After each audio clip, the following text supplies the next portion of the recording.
ఓ 80 సంవత్సరాల పెద్ద ఆయన గుండె నొప్పితో హాస్పిటల్కి వెళ్తే డాక్టర్ బైపాస్ సర్జరీ చేయాలని చెప్తాడు. అతనికి వేరే దారి లేక అడ్వాన్స్ కట్టి సర్జరీకి ఓకే అంటాడు. Bypass surgery విజయవంతమవుతుంది.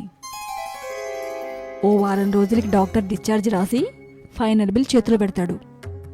బిల్లు చూసిన పెద్ద ఆయనకి కన్నీళ్ళాగవు. అది చూసిన డాక్టర్, సార్ మీరు ఏ హాస్పిటల్కి వెళ్ళినా బిల్లు ఇంచుమించు ఇంతే అవుతుంది, మీకు మరీ అంత ఇబ్బందిగా ఉంటే బిల్లులో కొంచెం తగ్గించగలను అని అంటాడు. అందుకు ఆ పెద్ద ఆయన, నేను కంటతడి పెడుతుందా బిల్లు చూసి కాదు, మీరు 1,00,000 రూపాయలు అదనంగా వేసినా పే చేసే స్తోమవుతుందంటాడు.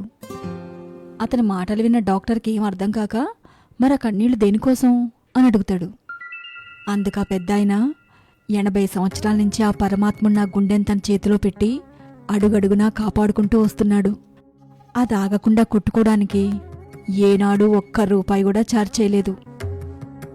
ఈరోజు ఒక్క 4 గంటలు నా గుండె మీ చేతిలో పెడితే 4 లక్షలు వేసిన బిల్లును నా చేతిలో పెట్టారు.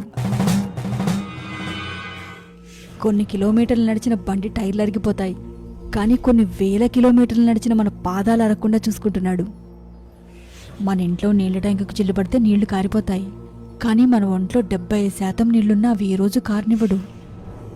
మోటార్తో నడిచే పంపు ఏదో రోజు ఆగిపోతుంది, కానీ ఏ మోటారు లేకుండా మన శరీరంలో రక్తం నిరంతరం ప్రవహిస్తూనే ఉంటుంది.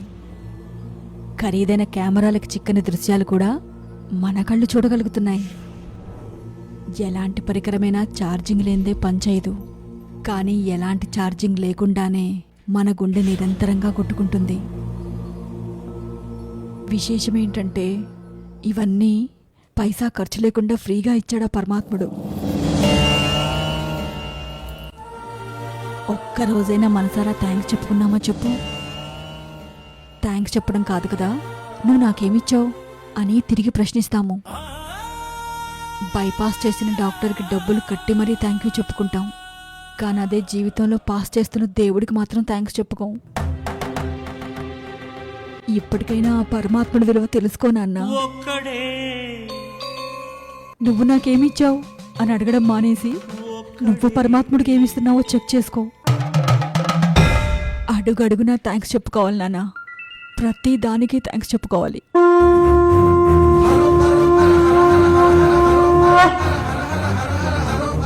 థ్యాంక్ యూ ఫర్ ఎవ్రీథింగ్ దేవుడా.